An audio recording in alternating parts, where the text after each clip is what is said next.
Every seed packet, every gardening book, every YouTube video tells you the same thing. Keep your seedlings moist. Don't let them dry out. Water, water, water. And every spring, gardeners everywhere end up with leggy, floppy, weak little plants that keel over the moment they hit real soil.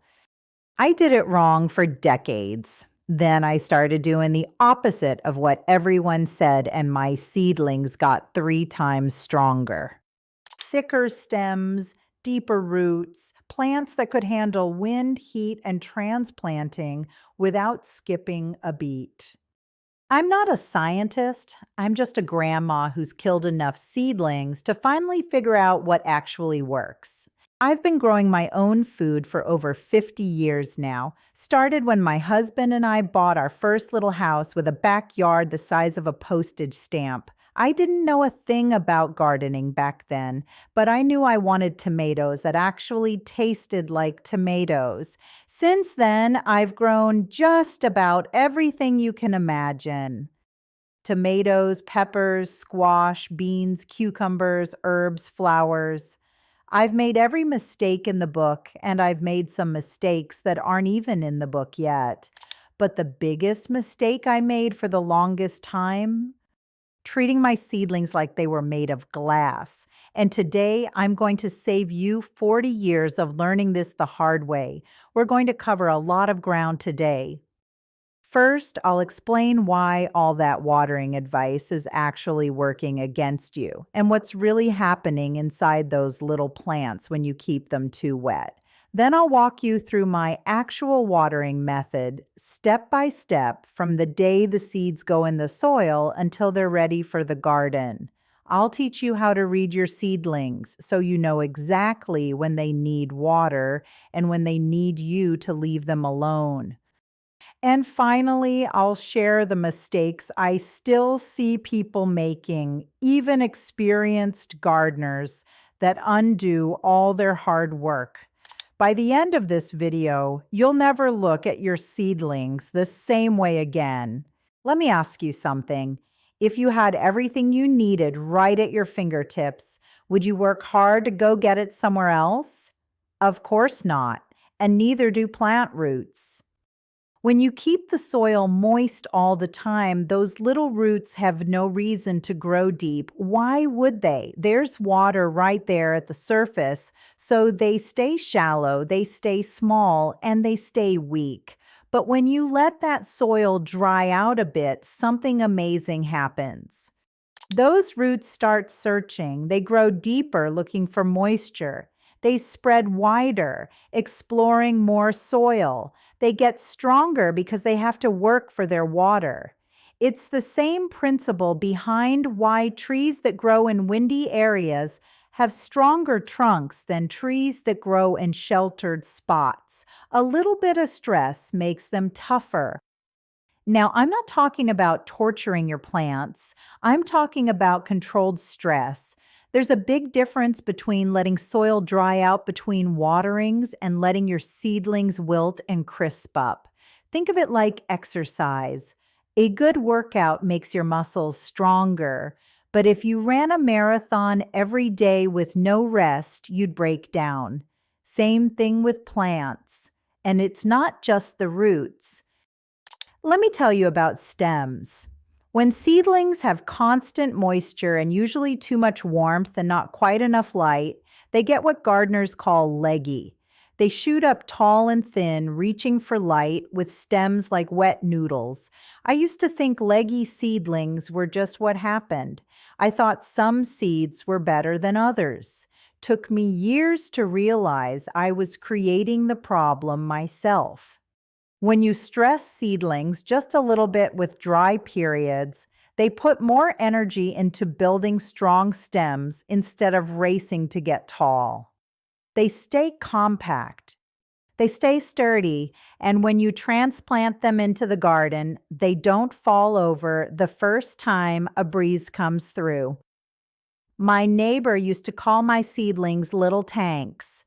Hers looked twice as tall when we started planting, but mine were still standing 2 weeks later when hers had all flopped over or gotten eaten by slugs because they were too weak to recover from anything. Now, I promised I wouldn't get too scientific on you, but there's one more thing happening inside these plants that I think you should understand.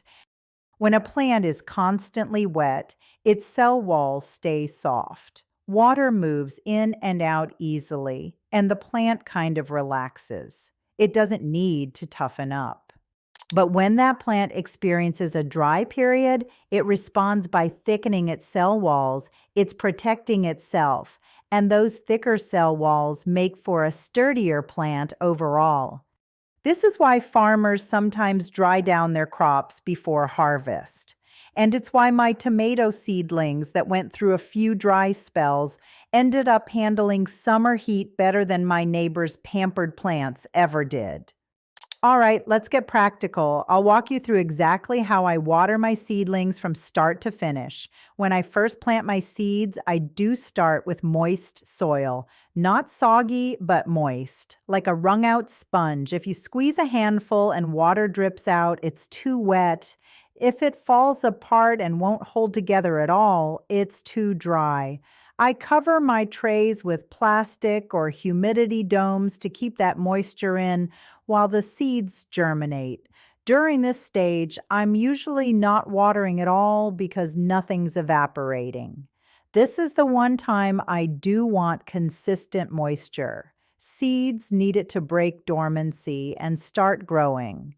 But the moment I see green poking up through the soil, everything shifts. Once those first little leaves appear, the cotyledons, I take the cover off, and this is where people go wrong. They see those tiny, delicate sprouts and think they need constant attention. They start misting every day. They water at the first sign of dry soil on top. Put the spray bottle down. I let the top of the soil dry out completely between waterings. The top half inch or so should look dry and lighter in color before I water again. But Grandma, won't they die? No, sweetheart, they won't. Those little roots are still down in the moist layer below. You're just teaching them to go find it. When I do water, I water from the bottom. I set my trays in about an inch of water for 20 to 30 minutes. Let the soil wick it up, then take them out and let them drain completely. This does two things. It makes sure water gets all the way down to where the roots are reaching. And it keeps the soil surface drier, which helps prevent that fuzzy white mold and damping off disease that kills so many seedlings.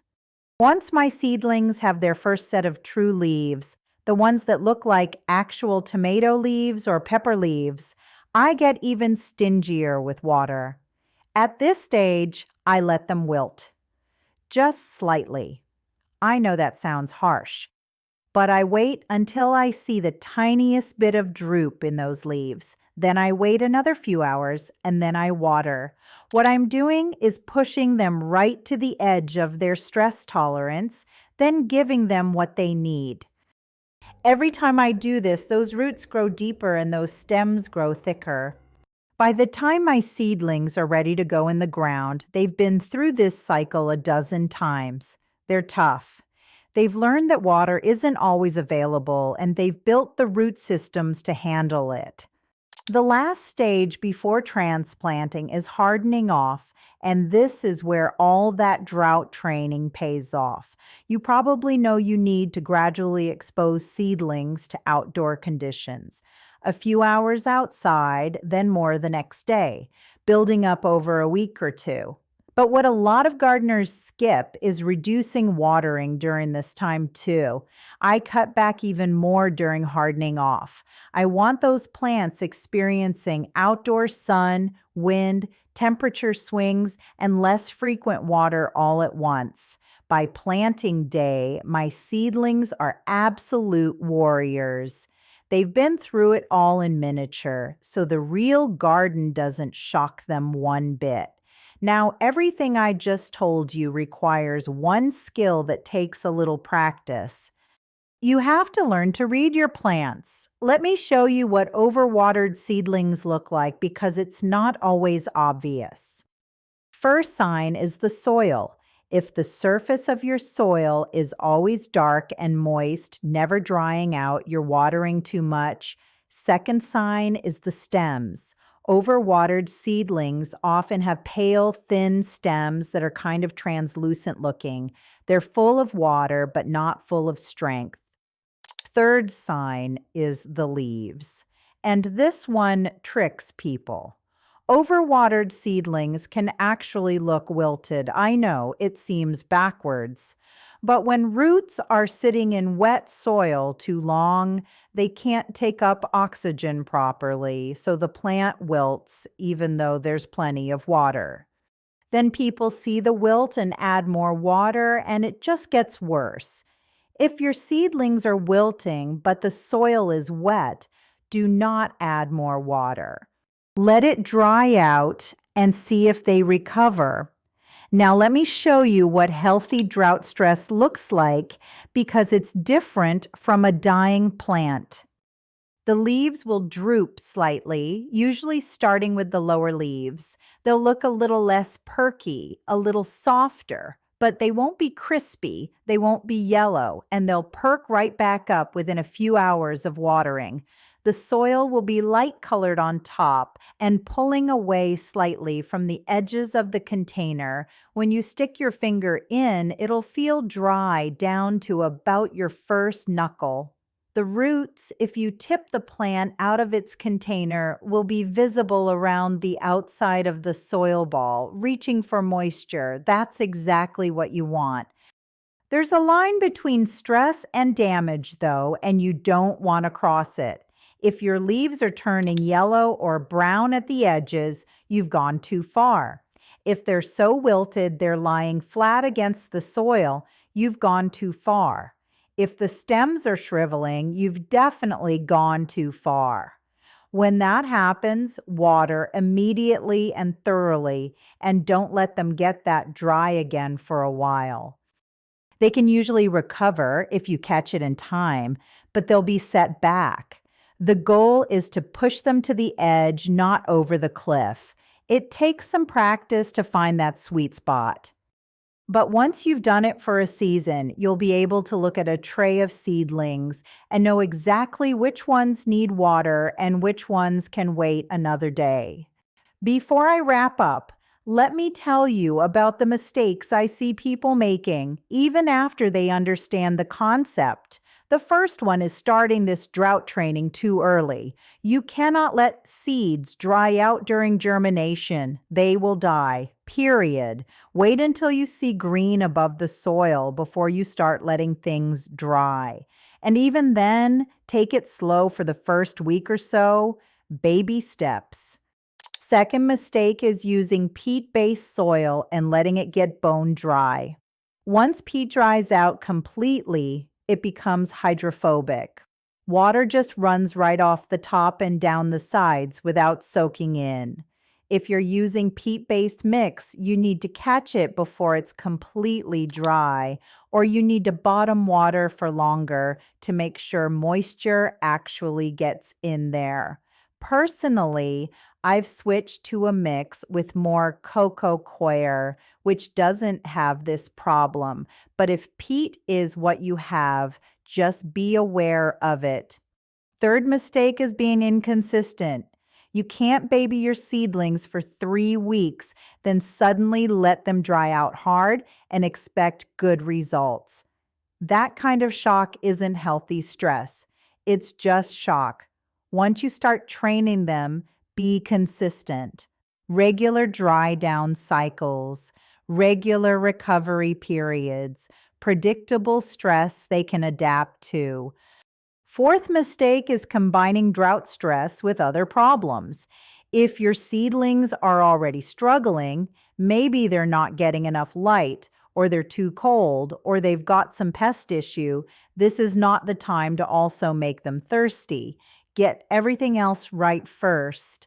Good light, proper temperature, clean containers, quality soil, then add the drought training. Don't pile problems on top of problems. Last mistake is treating every plant the same. Some seedlings can handle more drought stress than others. Tomatoes, peppers, and squash, they're tough. You can really push them. Lettuce, herbs, and delicate flowers, they need a lighter touch. Still let them dry out between waterings, but don't push them to the wilting point. And anything in really small cells dries out faster than bigger containers, so adjust your timing accordingly.